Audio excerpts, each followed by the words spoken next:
So I welcome you all to our second global webinar. Also on behalf of Judy Mandel and Rita Bachat, would you please wave so that everybody, there we are. So the three of us co-founded the Replacement Child Forum about a year ago.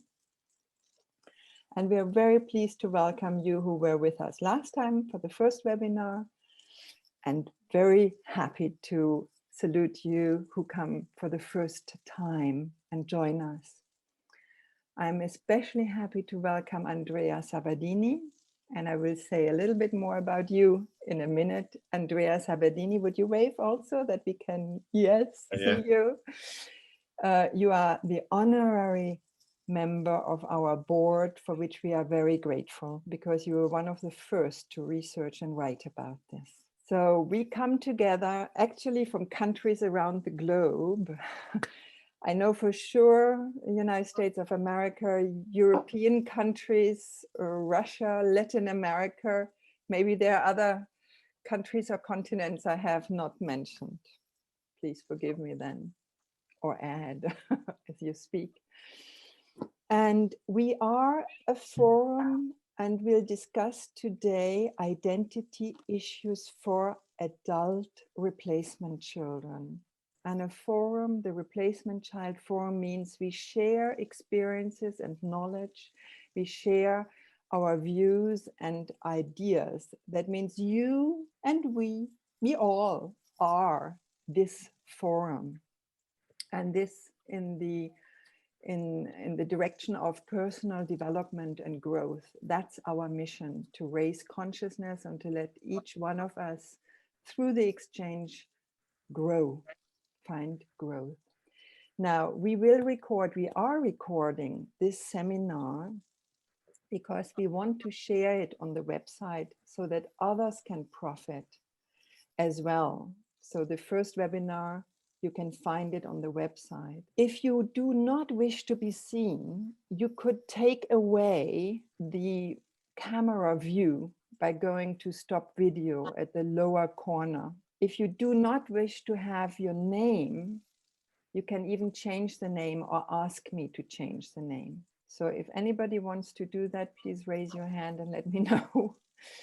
And if not, of course, we are extremely grateful that we can all see each other and recognize each other, which is part, I think, of our sharing and mission. I would like to say that when you want to speak, go and raise your hand down here where you have a reaction button at the right lower end of the bar at the bottom of the screen. You can raise your hand. I will do it now to show you. And then I want to speak, and then you can also turn on the microphone, which is better to keep turned off so we don't get echo if you don't speak. The replacement child condition, I want to say just 5 words before I give over the floor to a few words before I give it over to Andrea, is an existential condition affecting us who are meeting here and many others who may not be conscious of it. And who am I is a question of central importance for replacement children. Am I me, or am I the other one whom I replace? To find one's true identity in these circumstances means first, of course, to find out whether the replacement child condition affects me, and if so, how? And what was the impact of this condition on my identity formation? And then search for your true reality. Who am I really? Me, myself. And that is for me the path of individuation. Letting go of projections received, becoming conscious of the unique individual you are, or you can be, or you can become, to discover your soul. As you know, I am a replacement child. And finding myself, my identity in my own soul, that is really what analysis and consciousness gave me. So now I wish to take great pleasure and introduce to you Andrea Sabadini, who will give us an introduction on identity. on the theme of identity. You are a fellow of the British Psychoanalytical Society and a senior lecturer at the University of the City of London. You're the author of several books and scientific articles. You have published a fascinating case called Renata, the Reborn One, in one of the books that has been just republished called Boundaries and Bridges. You are a trustee of the Freud Museum, director of the European Psychoanalytical Film Festival, and have contributed to us also your interpretation of Rebecca, the Hitchcock movie of the replacement child wife. I fully agree, Andrea, with what you wrote already in 1986, 1988. The replacement child incarnates a memory more than an individual self, but the self is immortal in order to defend the ego from the fear of death or annihilation. When I read you, you were a part of my being informed, made conscious, enlightened of this condition. So I wish to give the floor over to you, Andrea. Thank you very much, Christina, for your introduction. I was very young then when I wrote that paper.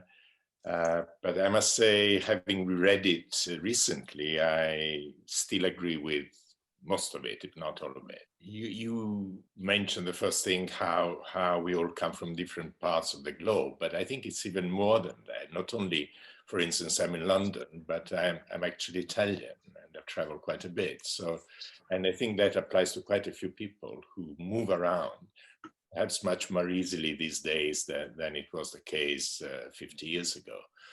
And this is also something to do with our identity, who we are and how we fit in wherever we happen to live or wherever we happen to come from. And this is, in fact, one of the issues that is sometimes very relevant, the extent to which one's identity is split between the country one comes from and the country where one has settled.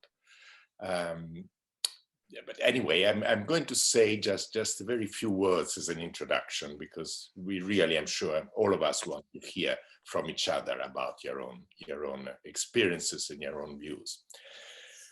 Now, in parallel with the fact that the cells that constitute our bodies are continuously being replaced by new ones, in parallel with that, our sense of identity, of who we really are, is also a dynamic condition, not a static one, a dynamic condition in a constant, if often only a subtle state of flux. So our sense of self derives from many sources. Some of its aspects have their origins in our genetic endowment and main biological characteristics, in the anatomical features and physiological functions with which we happen to be born.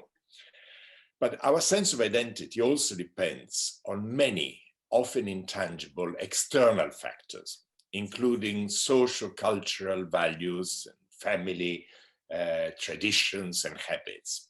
From a developmental, psychological perspective, we know that in his early days and months of life, a child begins to recognize his separate identity in the positive image reflected by the parental gaze. And I must add that in parallel to this visual aspect of mirroring, which was described by Lacan and then by Winnicott in 1967, we have another process which I've identified, which I called echoing, which concerns the reflection of the child's voice, of the child's noises and sounds and so on by his carers.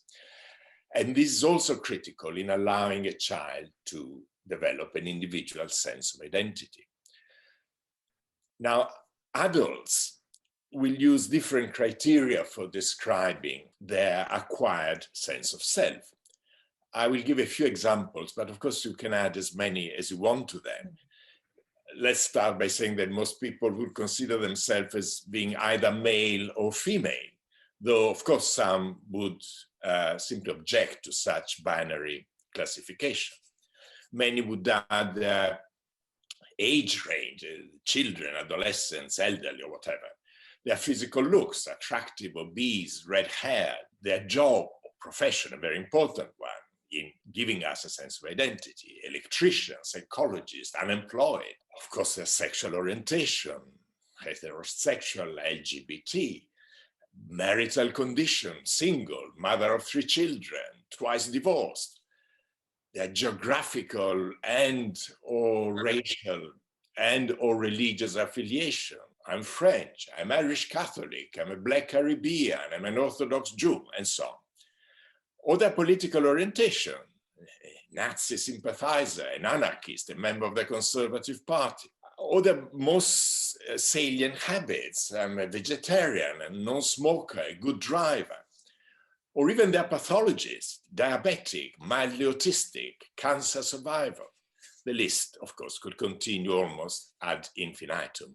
But that gives some idea of, that in different situations and with different people and at different times, we may emphasize different things. Could be our profession, could be our hobby, could be our pathology, could be our sexual orientation and so on. All these combined form our dynamic sense of identity. Now, what is relevant in the specific context of replacement children is the extent to which family expectations, fantasies, and projections may contribute to one's sense of self.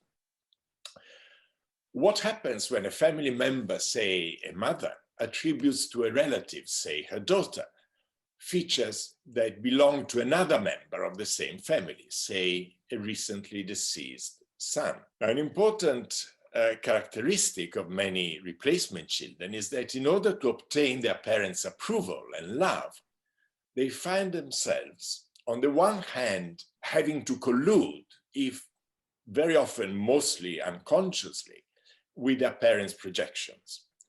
And on the other, they find themselves competing with an absent other, in many cases a dead brother or sister. One of my patients who had been conceived by her parents with a conscious intention of replacing a young sister who had recently died, she came from a Catholic family who instilled in her the belief that her dead sister had become an angel. I wouldn't say a guardian angel, just an angel. She said, your sister is still here somewhere as an angel.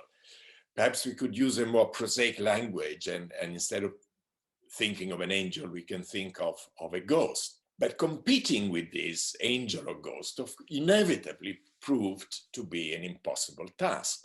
Projections, of course, can be extremely powerful, as we all know, especially when the target is an emotionally still underdeveloped and therefore more vulnerable child. And such projections often remain unacknowledged.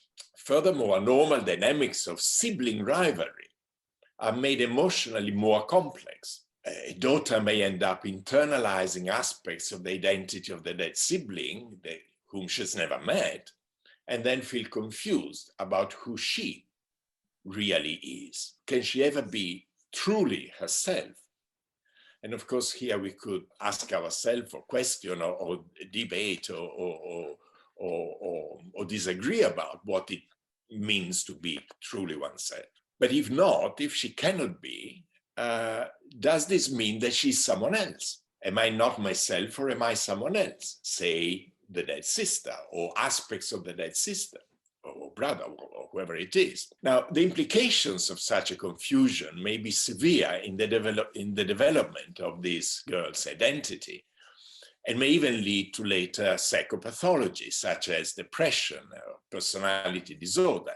And that may be a reason why quite a few of us working as therapists or analysts would find in our practice patients who have problems with their own sense of identity, maybe because those problems stem from the kind of projections and attributions that I try to describe.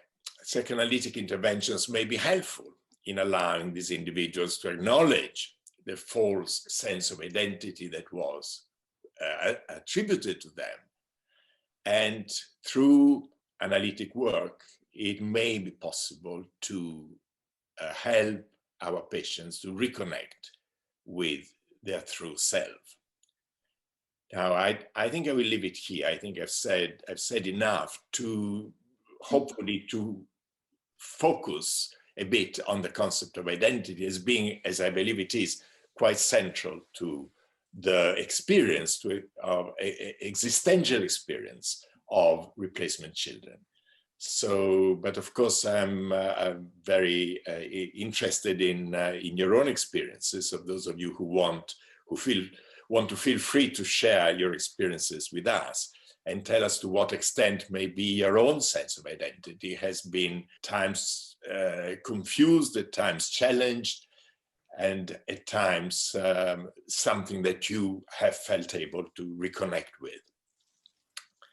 So I leave it here, and thanks for listening to me, and I look forward to the next hour or so for our discussion.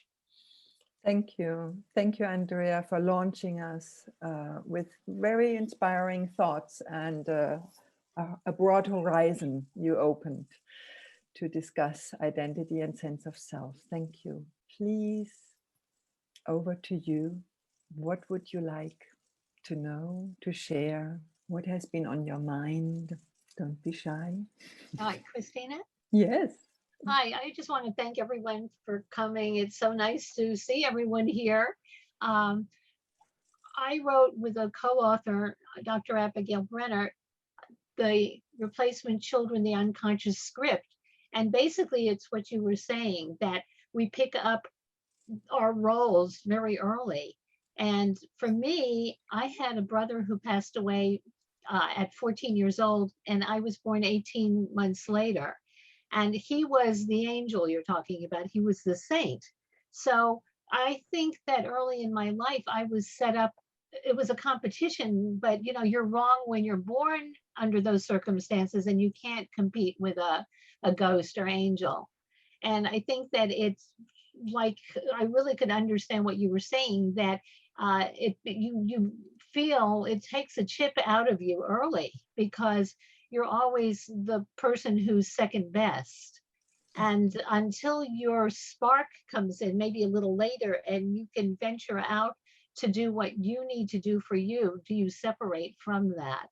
And, you know, I think maybe, I was thinking about this earlier, I don't like competition. I'm really good with, as a game player with other people. You know, I like to do things with others. And I feel like early on, I grew up with twin cousins who were like 2 years older than I was, and they never made me compete, but I would try to do things that they would do. Like one became a dancer. I'm 5 foot tall. They were 5'7" with beautiful long legs. I could not do what they did when we were put in ballet class. So, you know, I always felt, I guess, like, you know, kind of, it didn't bother me at that point, but I think that there were other things like this that, you know, I was always going to take second place, because I never could compete with the person who, you know, was the saint. And it just set me up that if other things happened that I came in second, it was sort of like, oh, okay, you know, that's where I'm supposed to be. Mm-hmm. So that's my experience. Yes. Maybe we collect a few. Huh? David wanted to speak, then Judy, then Joanna. Yeah, I was what Angie was saying, but the angels. So can you hear me? Yes. And I was actually about 6 months ago. I was up north with my family. My parents are still around, so I know a lot of people find out the replacement children later on in life, and maybe long after their parents are gone.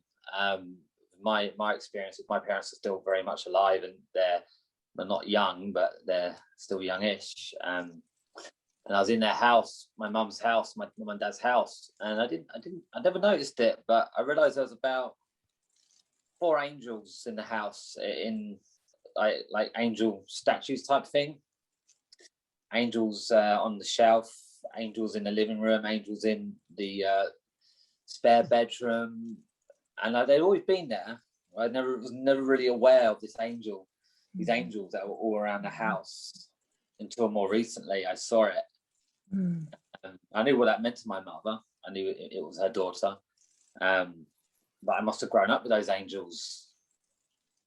Knowledge that these angels was what I was supposed to live up to, or what I couldn't live up to. Yeah, I was just it's fascinating what Andrea said about that, the angels. I can that. Yeah, I understand. Yes. Thank you, David. Joanna and Judy, Lisette and M. Joanna. Thank you. It's quite a big thing for me to do this, because I only really just realized the extent of the impact that this has had on me in my life. I'm a therapist now for the last 4 or 5 years, and had only just decided in my reflective practice degree to address the fact that I am a replacement child, and had no idea that it was a recognized syndrome. I've been really enjoying doing a literature search, and that's as far as I've got, and I'll be doing a reflective inquiry to finish in October about this subject, but in particular how it has affected me in my life. My brother was just 14 months old when he died in his cot, and 18 months later I was born. So I was specifically the prescription from the doctor to relieve my mother's depression, which I should have thought it's unlikely that it did. And I find I have, through my own therapy, which is ongoing, the last 3 or 4 years, I have very early deficits in my parenting. I was used as well as a young child, all throughout my childhood, as my mother's confidant, and used I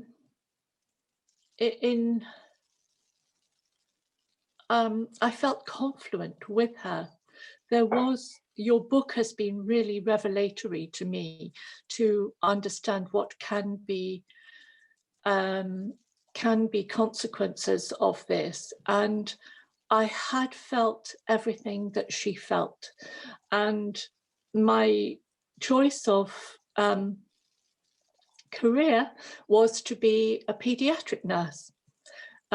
I have found a paper by Volman, who's a social worker in the States, who interviewed 25 replacement children, and over half of them have chosen occupations which are in the helping professions. So that, I suppose, is no surprise now. I mean, I've gone on now to be a therapist, but so I'm really tussling with my identity as to, do I have to do something to be someone, to have a profession, to have an occupation? I was a nurse. That meant a huge amount to me as my identity. I rose within the profession. I became a nurse tutor at Great Ormond Street. I was very I was a zealot about it. I wanted standards to be unbelievably high. And I married into a symbiotic marriage, maybe trying to replace the relationship I had with my mother, this confluence which is really not healthy. I called our son Anthony, which was the name of the baby that died. So somewhere in my unconscious, that meant a lot to me. I wanted to remember him. He had an angel on his grave. At that time, Yes, when I was marrying, I became a Catholic, as my Polish father had been, and I believe that gave me actually a lot of strength, because I felt I belonged to something. I'd never really felt I belonged. Always on the outer edges of things. I'd suffered a lot. I wasn't really whole. I had a fragile, and have still quite a fragile ego, I think. I'm still discovering myself. I've been ill with cancer. I have an autoimmune disease.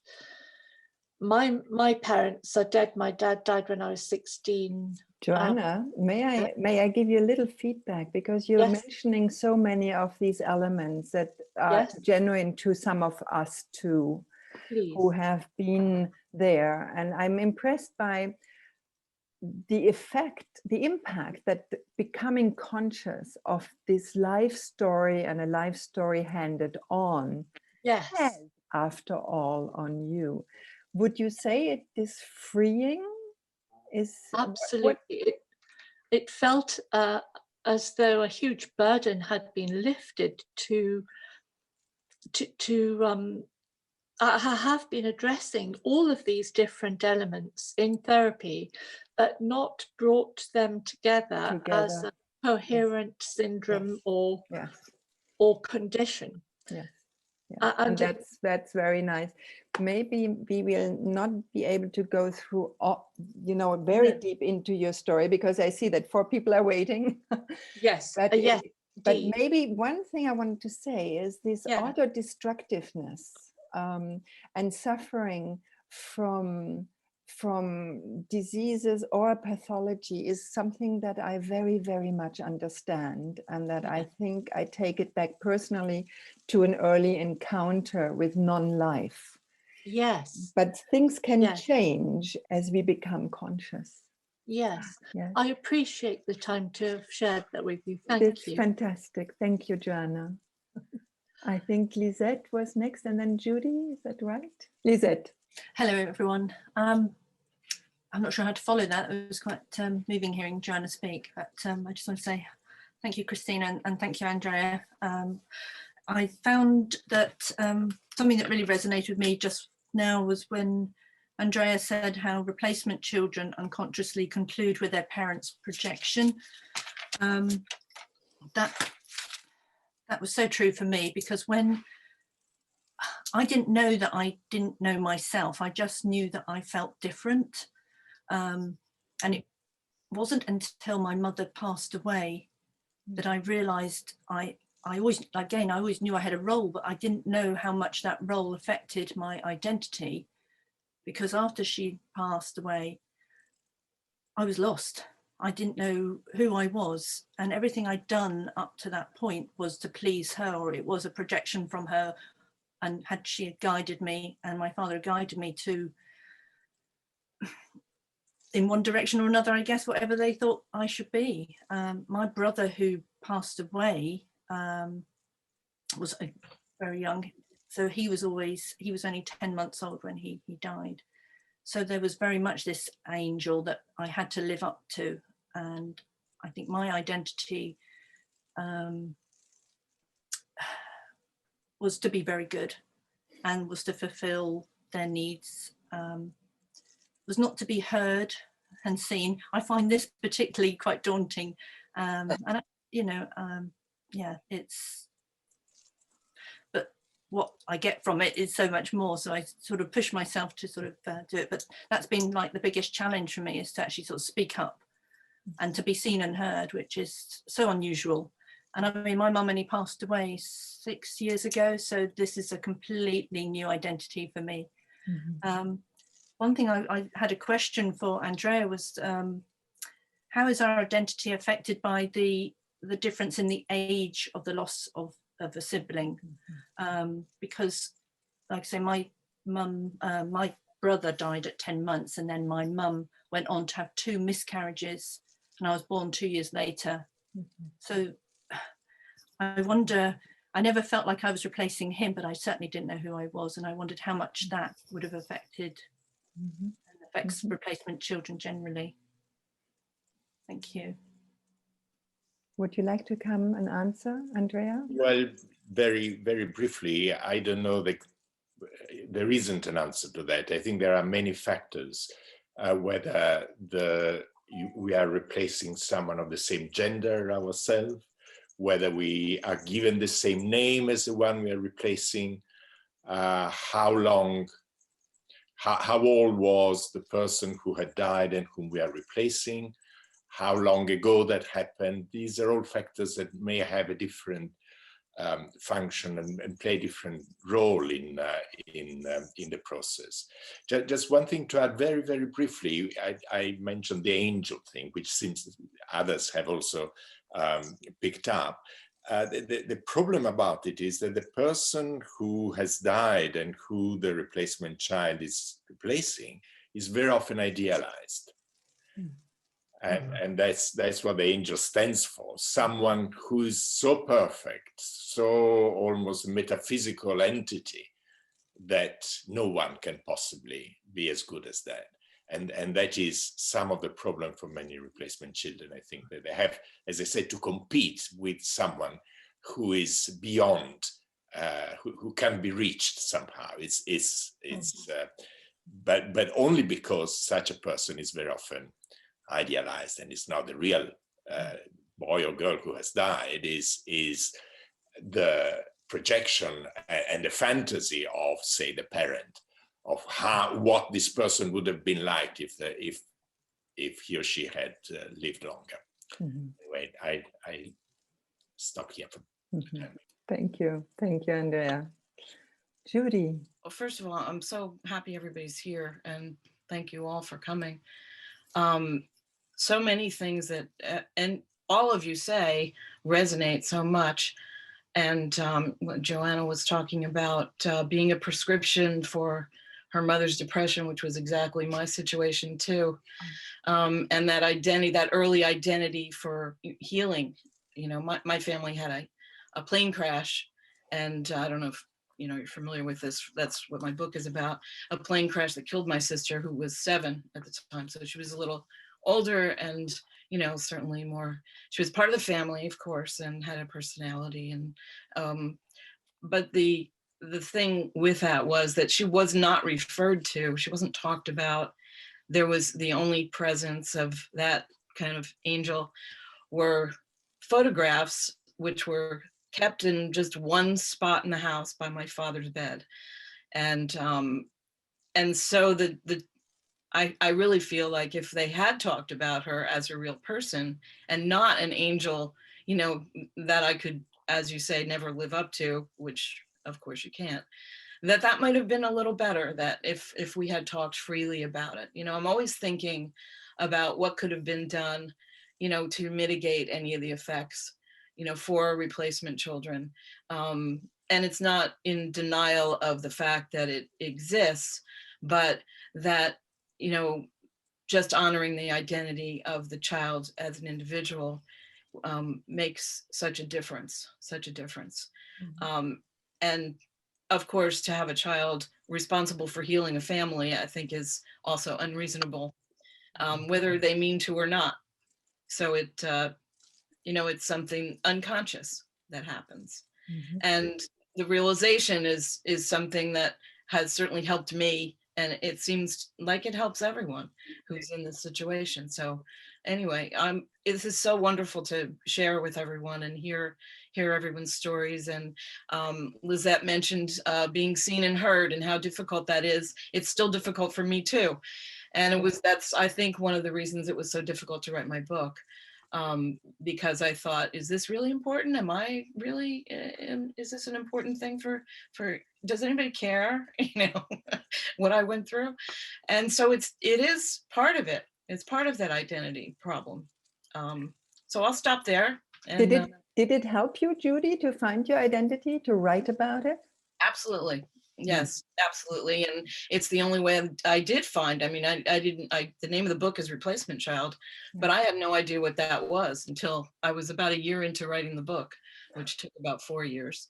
I had just stumbled upon, the term, really. Mm. And you know, and it resonated so much that I did more research about it, and it has certainly helped me identify who I am. Yeah. Yeah. In a sense. It's beautiful. That's how we met too. I would like, before I give the floor to Sophie, I would like to welcome Dr. Robbie Ludwig. I see your photo. I don't see your face yet. There you are. I'm like, I'm not a morning person, so okay. I don't want to scare anyone, but I'm happy to join you.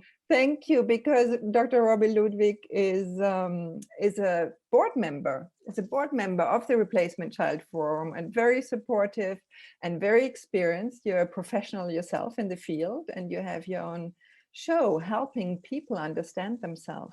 So thank you for being with us. It's great, and I know that we are planning to have you all on the show as well. And really, what we do is we showcase people who are using their talents and skills and making a difference in the world. And it's just a wonderful platform. It really is, to have, you know, a full like half an hour to deep dive into the topics that we choose to explore. I think this is wonderful that you are here, because you're seeing so many people, accomplished people, people who have suffered and who share. I think it's just wonderful that you get to be with us. Well, I'm thrilled to be with you, and I apologize for joining late, but better late than never. Yeah, good. I think I have two more people who would like to share, and I give the floor to M. Hello, I'd like to share my identity issues which I had, and I really don't know that I was a replacement child. I was a teenager, kind of like 14, 15 years old, and I had this feeling I was separating from myself inside myself. It was like I was separating into two different persons, and it was so scaring, and I didn't know anything. Why would it be like that? And it was kind of like really frightening to experience that. And I even had this looking into the mirror, and I saw myself, but it was like I was looking onto myself with that eyes. It wasn't kind of like me. Yeah. How did you get out of that? How did you overcome that? That could have been potentially a very serious experience of a derealization. I had therapy a lot. It kind of like went away slightly. I can't even tell you how it ended. I sometimes have a little glimpse of it coming onto, but it shifted away slowly. Thank you. Thank you. Did consciousness have something to play with it, that you recognize that this might have to do with you replacing or not? Yes, but I found that out kind of like 6-7 years later. Yes. So it makes sense. It makes sense. Afterwards, yes. But in the moment, I was like so frightened. I had no idea what was going on. And did the person who helped you, did they recognize what was going on? I spoke to one which kind of knew it in a way, but in the other therapist piece, there wasn't the understanding. It was without a diagnosis. Okay, thank you. That's one other reason we want to come together and share, be a community. You're not alone, but also bring it out to colleagues who will receive replacement children to help them. Thank you. Robert. Yes, thank you, Christina, and thank you for all of you for allowing me to be here. I identify with a number of things that others have said. When Joanna referred to the fragile ego, that felt very much how I have felt in much of my quite long life. And the difficulty of achieving adulthood, a feeling of adulthood. And also identified with Lisette talking about the uncertainty of who we are replacing.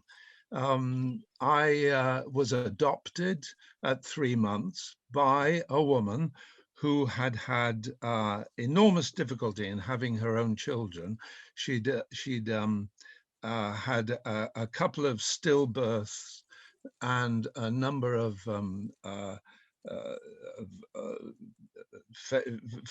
difficulties in conception and so on. But a year after she adopted me, she became pregnant, and my brother was born, a natural son, when I was about 2 years old.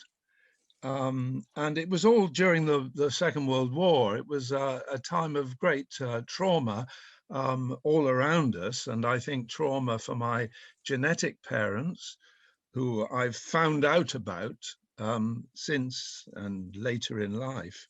But I've felt enormous difficulty in finding an identity. And one of the things that was a real problem was that very early on, I overheard my mother speak to a neighbor, and she was, as it were, justifying having adopted. She said to the neighbor, I would have lost all my children if I hadn't had Robert. And so it filled me with enormous excitement. And I was completely spellbound by this idea that in some way I had this role in relation to my mother, that I facilitated her motherhood. That's how I would put it now. But it meant that I was stuck in this role rather than ever being myself. And I think I'll just leave it at that. There's masses more that I could talk about. I mean, identity is the business of discovering one's original name, which I did at the age of 7, when I rooted around in drawers and cupboards at home, and I discovered my original birth certificate. I only knew it was because it was my birthday that was on it. All the names were different. But that was a most shocking, frightening experience. I couldn't tell anyone about it. I couldn't confess that I'd been looking in these private areas of the house. So I just sort of carried it in myself, I suppose. And there was something. You had a different name than Robert, your birth name? Oh, yes, I was David. Okay. Yes. But I mean, I found out about my genetic family, but I'm really interested in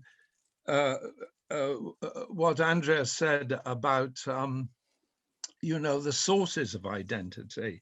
I mean, the extent to which it's genetic or cultural. I mean, I feel that I'm sort of torn between the two. I don't particularly identify with either, actually. I sort of seem to have been left with almost nothing apart from a role. That's the way I've looked at it. So anyway, I don't want to. I sound as if I'm moaning, and I don't want to. I've had a good life, but I just wanted to share that. And we all torn between the two, the genetic and the influence of our personal experience and our environment. I think that applies to all of us. Yeah. Yes, that's true. I found in working with many adult replacement children in my clinical psychoanalytical practice that some of them gave themselves a new name. They didn't want to keep the first name that was given to them with the role and with the emotional investment and with the replacing, and they renamed themselves. And that was a step into a new sense of self. what I also felt personally was that role of having to comfort, to help parents get over the grief of a loss. My brother died, he was nearly 2, and I'm born 6 months after, so I was already under the way. And the role of helping a grieving mother overcome is impossible. It's just as impossible as to be an angel. So, and yet it might have led me to enter a helping profession also. There's a lovely French author called Perrault. He isn't with us anymore, but he has done a wonderful work also. And he said there are 3 ways out: madness, creativity, or to become a psychologist. So I guess the study is still out, how many amongst the psychologists are in that. But I like creativity, of course. And I think that helps us. And of course, I believe that we can move towards individuation, towards becoming an individual, absolutely unique, recognizing the role we might have had, and then looking at who we are and who we can be. Who would like to speak? Can I just say share? something, Christina? Yeah. With adoption, the whole thing is your history has really begun before you got to the second family. So there's a whole other thing going on with adoption. Yes. Yes. But many adopted children feel that they are in a replacing situation. And so often they are. Yes. You know, they're there because the couple couldn't conceive naturally, or, you know, there's a reason. Most don't just adopt to adopt. Yes, that's true.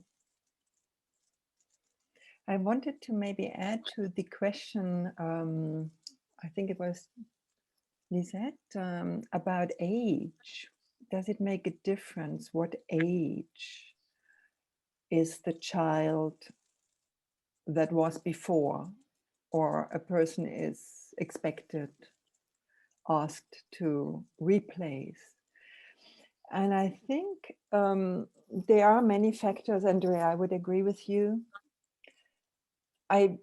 From the experience I have in the practice, it is there is difference between a stillborn baby that has not yet had developed its links, its attachment, its personality, or a miscarriage, because there's sort of less life lived that can be transferable. It becomes more fantasy, like the younger the lost child was, or even the fetus was.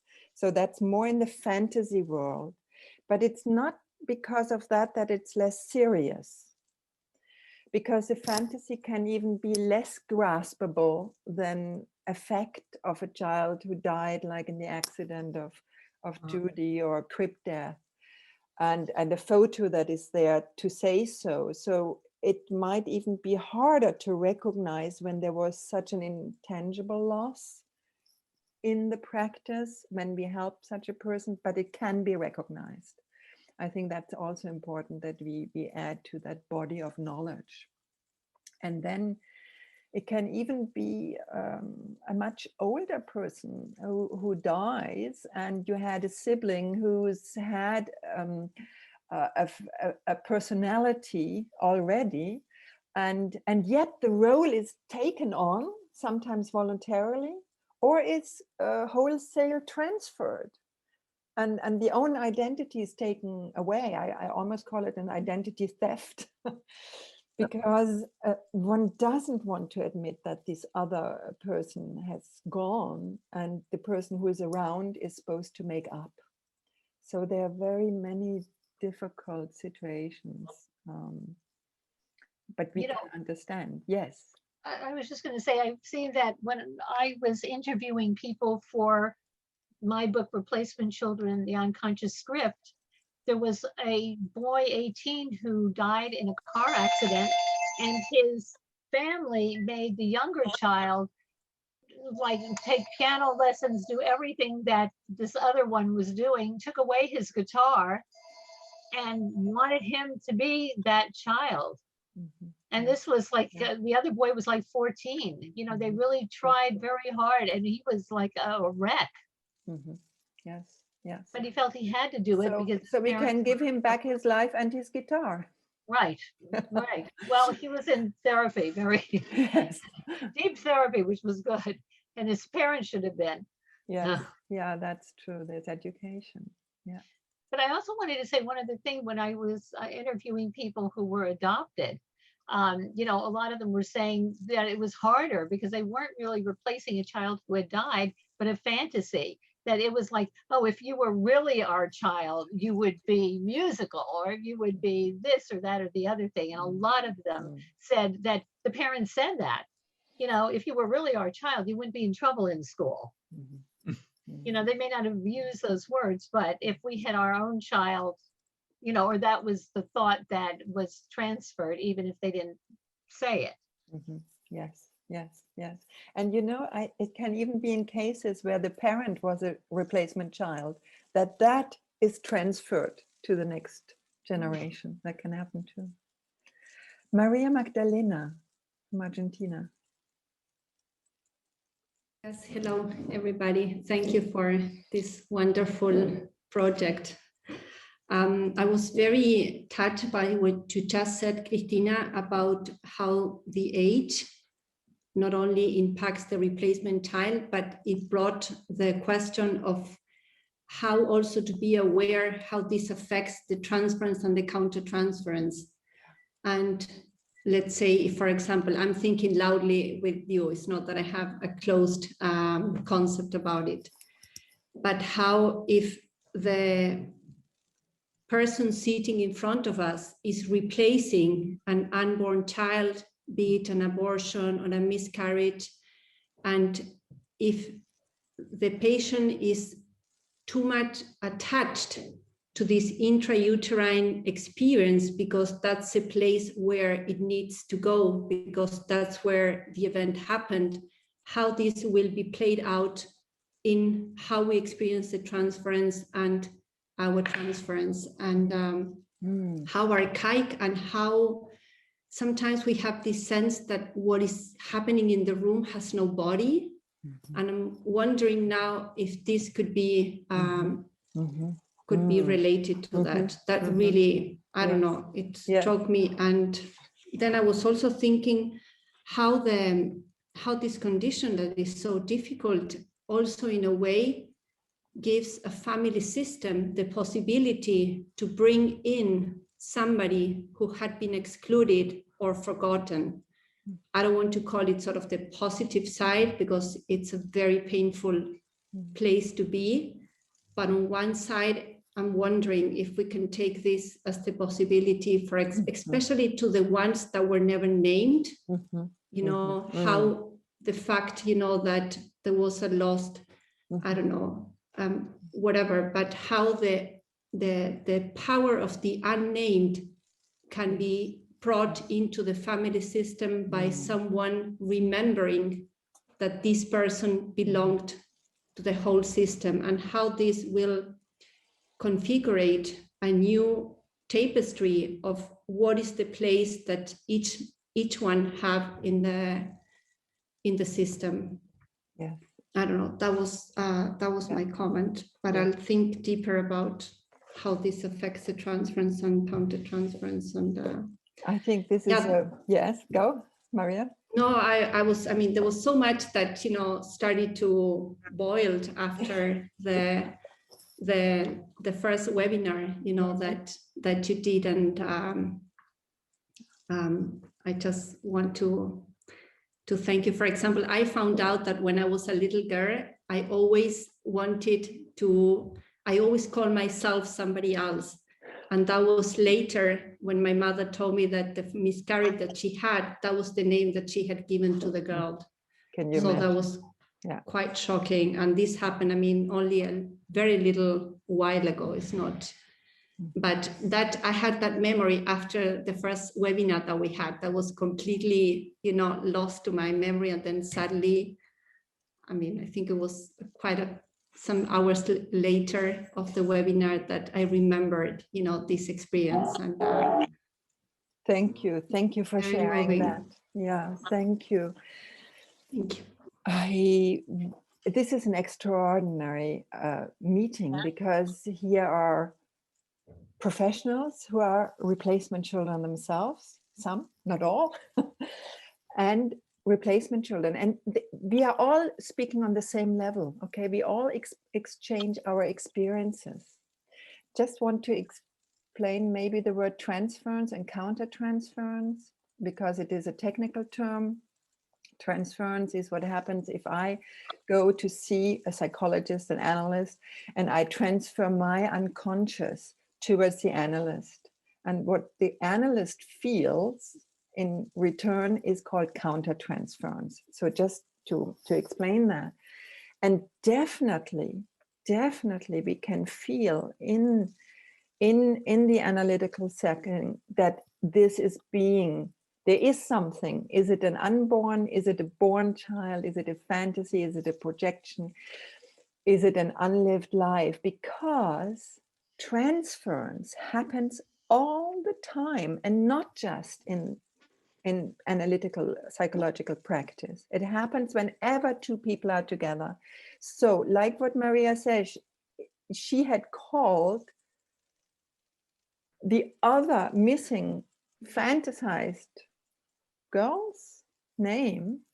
That is because it is the unconscious that transfers whenever two people meet. And that happens also, this is important for you, I think, with your partners, yeah? That feeling there is somebody there, but not there, that can even become conscious when you are in a partnership and you feel such a thing, an absence.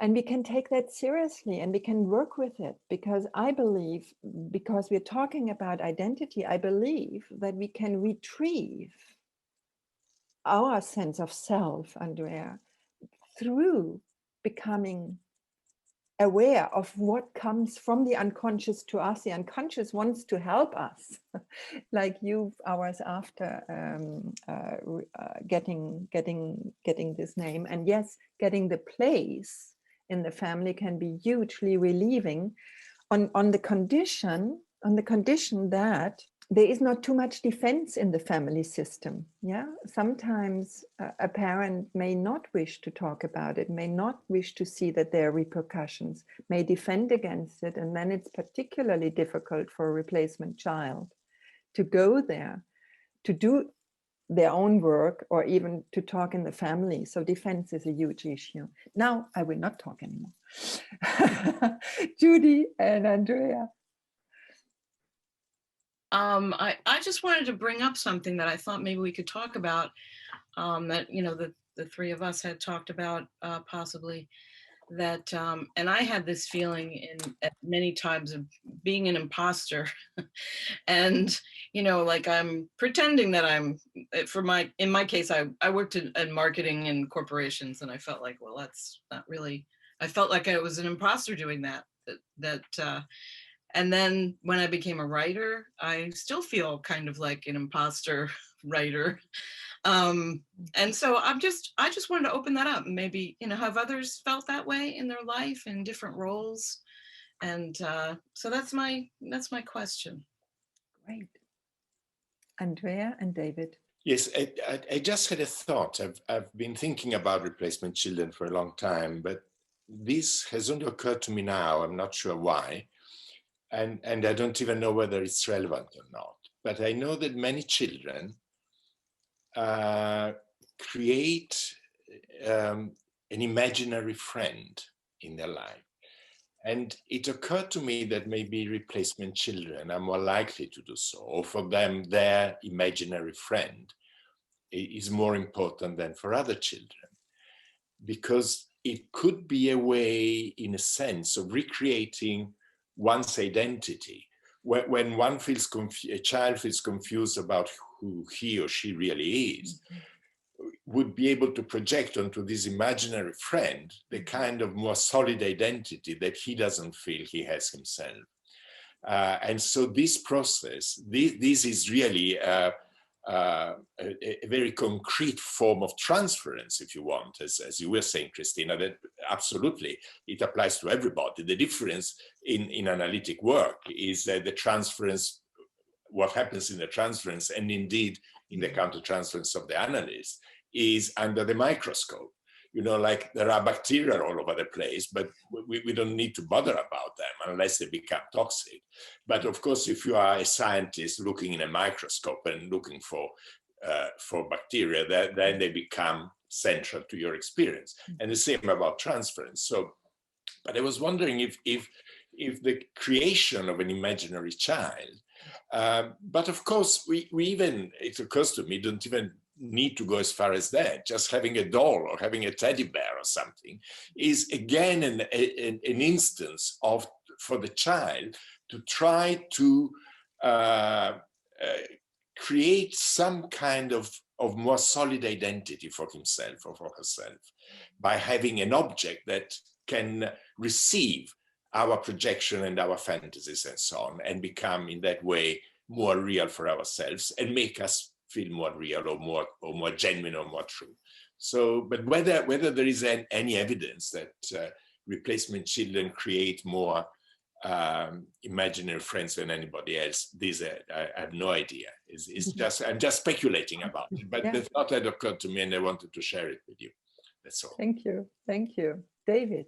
Yeah, I was just agreeing with what Judy said, completely agree with the feeling like an imposter. I feel that way most places I go, most careers I do, I always feel like I don't really belong here. I mean, I work in engineering now, and I think I don't feel like I belong in engineering. But in other careers, I've often felt the same way. There's a sense of being an imposter wherever you go. And just today, I walked down to the shops. And as I walked into the shop, I'm conscious of it. I'm like, it's like I don't belong. I'm not supposed to be in this shop. There's a sense that I shouldn't be in this shop. That there's this feeling wherever you go, there's a sense of being an imposter. Now, I've overcome it many times in my life with friends and family. And I do think that comes back to my family. I think they welcomed me on a conscious level. They welcomed me into the family at Christmas. They said, yeah, you're welcome here. But I think I don't think their hearts truly welcomed me in. I think they invited me to weddings. They still do. But their hearts didn't fully invite me in. I think that what Judy's saying is a lot to do with that. It's also hard to, I also find it I get nervous talking on here, just like someone else was saying, it's quite nerve-wracking. Very moving what you say. Thank you. S point, N point. And something that came into my mind also. I kind of felt like I was always out of my family. I wasn't feeling that I belonged to them until I was 15 years old. I was always not allowed to laugh with them and stuff like this. I was just, for a feeling I was excluded from them. And I didn't know why. It just was like this feeling, always there. Isn't it a matter of love and heart? And it seems maybe odd, but I see it as a way to get back our sense of identity.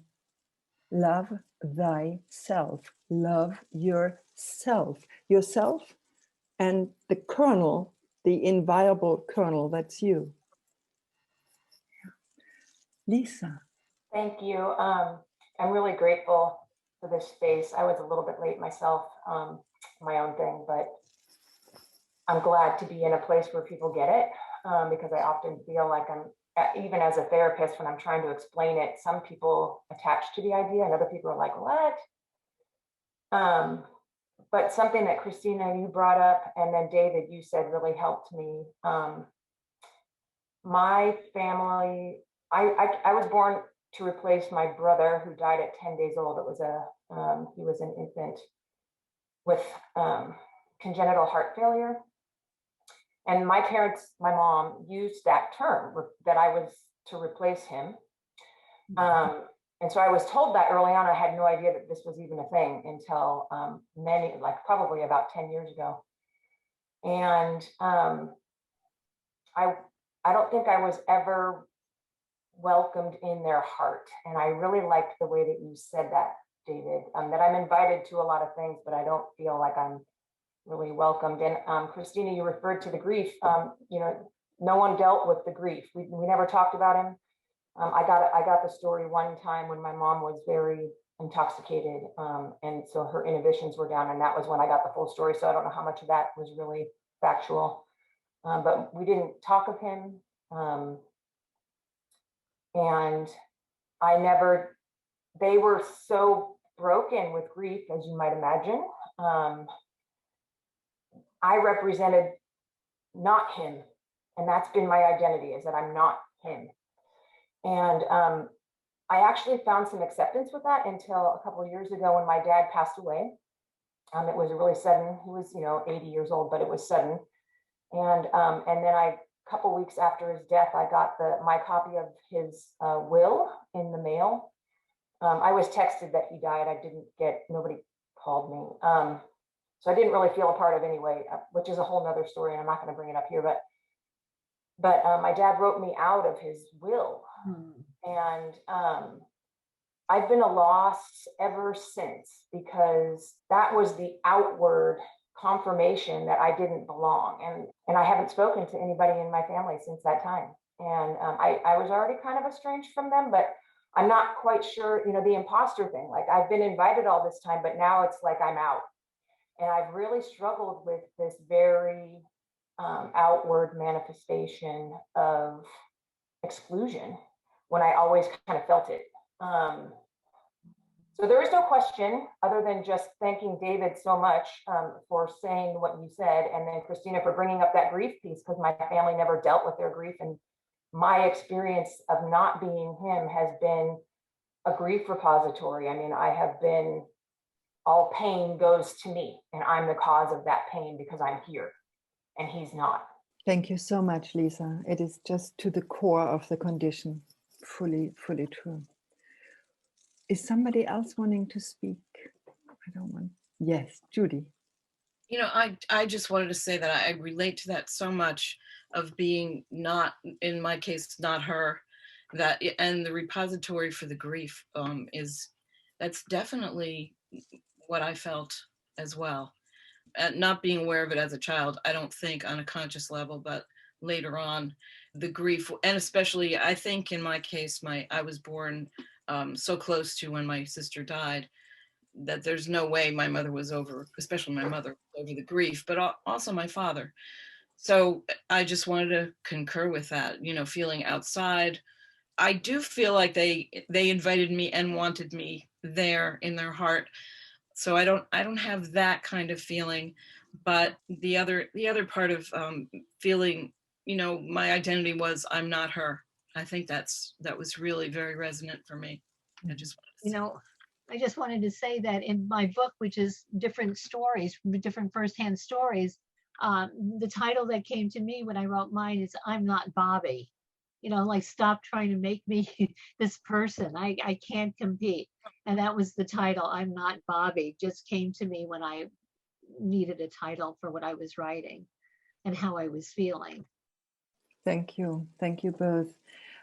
I wonder whether we could use the next 10 minutes to get towards how we can get out of it. How can we come home to ourselves? How can we find love for ourselves and give ourselves value? I think what Lisa said is what is so core. I have no value. I'm not good enough. Yeah, so core to the condition. So would some participants like to share how they found a way out, or a way to love themselves, to give value to themselves, to invest their own identity? Egle and Gladys? Egle? Yes, thank you, Christina. very nice to be here. It's very touching to stay with you. And I want to say some things to Andrea about this imaginary friend. You know, in my case, I was 8 years old when my mother suddenly died, and my grandmother grew up me, and my grandmother has the only child, my mother. So I replaced my mother to my grandmother, and I mitigate with my mother's identity totally. And I feel this, I remember these feelings of guilt that I am not so good, so perfect, so ideal as my mother is. And I was getting to my grandmother close, only being like my mother. But what you said about this imaginary friend, I remember well that at the same time, I imagined that the girl like me, maybe 10 years old, is living somewhere in near the seaside in Lithuania, near the seaside, between pine trees, in a very beautiful house. And she's an artist. She is creating, she's painting, she is dancing, and it was somehow like I had a double life. One life, it was to please my grandmother, and the other life in my imaginary was this girl living here. And now answer to Christina, maybe, how I came through the condition of replacement. Many years later in my therapy, I had an active imagination that I am sitting on the bench, and this woman already, it was girl, she was growing together with me, and that this woman come and sit by me, and we speak, we talk, and it was active imagination, and it helped me. Of course, not only this thing, but to talk about this imaginary friend. So I think it was something from this point. And also about this nickname, I had also imagined that my real name is the other, that I know my inner name, and I gave it to me. It was Pine in Lithuanian, different sounds, but and also this little girl was living in pine forest, and my name was Pine, and everywhere in my passwords I used this name, and even later I began write poems also, and I write under them Pine. So maybe it was a little bit about this subject. Thank you. Thank you, Egle. I hear that Gladys and Caroline want to speak. Okay. Gladys and then Caroline. I'll try to be short. It's out of the subject that you asked for, but because I discovered this while listening to you all, no? Is I believe I did a different thing of replacing, meaning when my daughter passed away, she was 13 years old, I faced the mourning. And what I did, I think I replaced her loss with my mourning, meaning I started to try to be the way I thought she was with her good things, and I started to look for the understanding of love that she looked for, and that was absolutely amazing to help me be so happy afterwards, to find an extraordinary happiness trying to be what I thought she was and turning myself into her. Well, that's a new idea. I hope it's that came to me, and maybe I'll try to write about it and explain it better. Thank you. Thank you, Gladys. Very interesting. Caroline and then Flora. Yeah, so I'm an artist. I took that out of the three possibilities, mad, psychologist, or artist. I took the artist role. And the interface that really interests me is, as a woman, when I go to a public place, I'm largely culturally invisible, or I'm reduced. If I take the example of my local Catholic church, all the iconography, which is incredibly limited anyway, involves the male hero, and then one mother and child, and the child is a boy. So this, before I knew properly about my replacement child condition, which I'd discovered through my painting, but not until I was nearly 50, I would expend vast quantities of energy just feeling furious that I'm invisible when I go around. Even if I go to an art museum, I see myself painted through the eyes of Picasso, and that's just not me. I mean, I understand that that's the popular way that women are looked at, but I'm not one of those, really. Stuck in an armchair, half asleep, no. I think we're talking about how to creatively get out of this. The real important thing for me is to hold these two realities, because in one way, it's my replacing a boy syndrome and not being seen for who I was by my grieving mother and etc. that has made me so acutely aware of how women are invisible in the public culture from their own point of view, meaning women actually saying, this is how I see myself, not how this is how Picasso sees me. And then the collective sees me through those male eyes. It's so important to separate these things, to see I have a job as an artist. It took me all the way to India to discover the divine feminine, to find a whole language for my... I wish you could show your statue, because you gave yourself birth in a man's high statue, or a woman's high statue, Caroline. But wasn't it your replacement child status that actually brought you to art and brought you to consciousness? You discovered that the woman is so invisible because you had that experience of being so invisible. Exactly. And that's so important, because each one of us, we have 34 here, whatever we've suffered from, the grief, the not love, the no value, imposter, loneliness, we learn something. We learn something extraordinary that we can bring to the collective, bring to ourselves, bring to the families, and bring to others. That's fantastic, the work you've done. I wish we could show it now. We will maybe at another moment. Flora, you wanted to speak.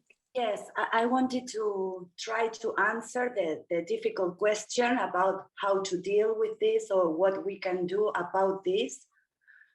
But I think you just gave a clue, because I think it's in the road of purpose. And I think purpose is something that can give the trauma a bigger meaning and can help people to become who they are meant to be. And on the other hand, I think desire is really important too. Because when you are always there to satisfy somebody else, your own desire, it's even not visible to yourself. So you really have to spark and to help the person to connect with desire. That's what I was thinking. Very, very, very good. To rediscover desire, to rediscover the fire for life. Yes. I just wanted to say, I think that what it is for the replacement child is first throwing off who you are not. You come in with somebody else on you. It's like you're carrying somebody on your shoulders, and you have to decide who you are not. not just who you are. So I think that's the disadvantage of a replacement child. And I think that when you start to follow your own spark, like, as you know, you were saying you're an artist, when you start to follow that spark, that's you. And you know that's something that excites you and you get into it. And I think then you are able to start really developing what you need, what your desires are. And that leads to more of, boy, this feels good. What else is my spark? And I feel like that's really the way out. And, you know, what we're trying to do is make people aware that the replacement child status is where things have to start. You know, that your parents were very different when you were born if they lost other children. You know, if they have older children in the family and they didn't have those losses, they may have been much more carefree. And then you come along into mourning and a whole, you know, a whole other thing is going on. So that's what occurred to me. It's like the ruby red slippers. You know, you keep them on and you remember you're kind of protected and those are part of you, and what can you do with them? Thank you so much for sharing that and for saying this, throwing it off. If it has been a negative presence, in my own case, I think I was looking for the other. I didn't have so much the negative presence pulled over me as a sort of hood that I had to throw off. But it was the longing. It was the longing for the other who was missing. So that's a slightly different experience I've had. I think this sharing is extraordinary. I see the time and we are basically at the end. Is there somebody who would still like to speak, to say something? Andrea, would you like to say an observation to conclude? We thank you so much for your introduction.